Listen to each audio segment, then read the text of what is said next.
আসসালামাইকুম বন্ধুরা, সবাই কেমন আছেন? আশা করি সবাই ভালো আছেন। আলহামদুলিল্লাহ, আমি অনেক ভালো আছি। তো দেখেন বন্ধুরা, আজকে আমি কচুরলতি রান্না করব, দেশি কচুরলতি। আমি চিংড়ি মাছ দিয়ে রান্না করব। আমি এখানে চিংড়ি মাছগুলো ধুয়ে নিয়েছি, ছোট চিংড়ি, কাঁচামরিচ, পেঁয়াজ, রসুন আর ধনেপাতা আমি কেটে নিয়েছি। তো আজকে আমি এই চিংড়ি মাছ দিয়ে লতিটা রান্না করব। তো চলুন শুরু করি। প্রথমে আমি চুলাইতে পাতিল দিয়ে নিয়েছি। তো পাতিলটা গরম হয়ে গেলে আমি তেলটা দিয়ে নিব।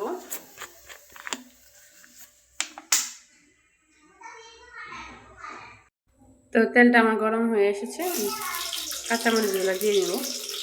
কাঁচামরিচ, পেঁয়াজ দিয়ে দিব।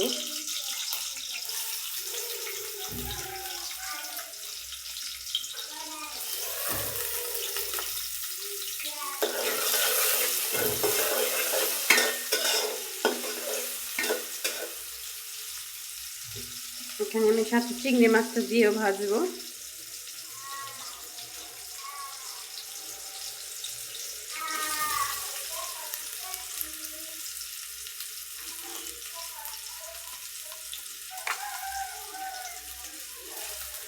চিংড়ি মাছটা দিয়ে আমি এখন ভেজে নেবো সাথে।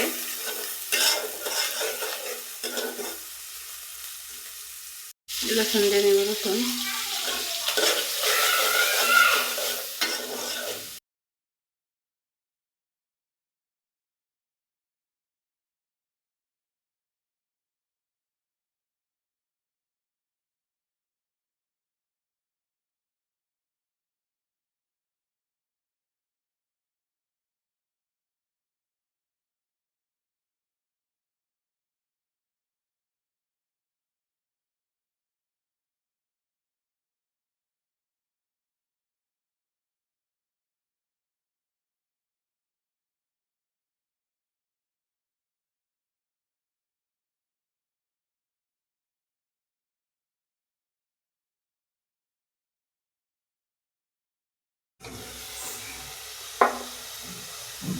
এই পর্যায়ে আমার মশলাটা কষে গেছে।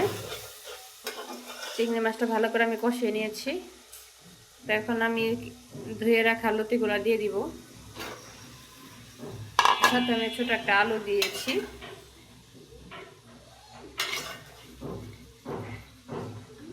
তো আমি এখন লতি দিয়ে ভালো করে এটা কষিয়ে নেব।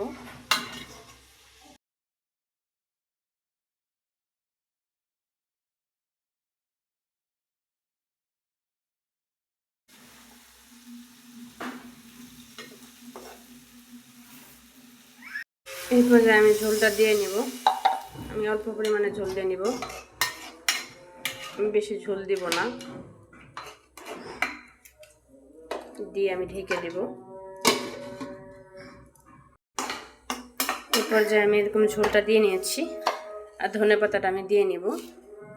ধনেপাতাটা আমি দিয়ে নিয়ে ঢেকে দেব।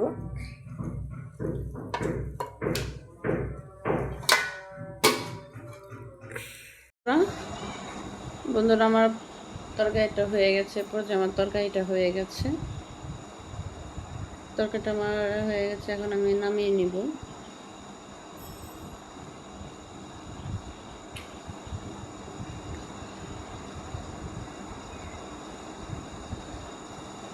দেখেন, দেখতে যেমনটা লোভনীয় হয়েছে, এটা খেতে অনেক বেশি মজা। এই দেশি চিংড়ি, আমাদের দেশের দেশি চিংড়িগুলা আর দেশি লতি দিয়ে যদি এভাবে রান্না করা যায়, এটা খেতে অনেক মজা লাগে। এবং ভাত তো অবশ্যই বেশি রান্না করতে হবে, কারণ এরকম যদি মজাদার একটা তরকারি থাকে সাথে, তাহলে প্লেটের ভাত কিভাবে শেষ হবে আসলে টেরই পাওয়া যাবে না। এটা যে খেতে কতটা মজা। তো আমি লেবু দিয়ে ভাত খাবো। লেবু দিয়ে আমি তরকারিতে ভাত খেলাম, অনেকটাই মজা পেয়েছি এবং খেতে অনেকটাই মজা হয়েছিল। তো বন্ধুরা, সবাই রান্না করে খেয়ে দেখবেন। আর কে কীভাবে লতি রান্না করে খান অবশ্যই কমেন্টে জানাবেন। ভালো লাগলে লাইক, সাবস্ক্রাইব, কমেন্ট করবেন। ধন্যবাদ সবাইকে। ভালো থাকবেন সবাই। আসসালামু আলাইকুম। আবার দেখা হবে পরবর্তী কোনো ভিডিও নিয়ে। সবাই ভালো থাকবেন। আল্লাহ হাফেজ।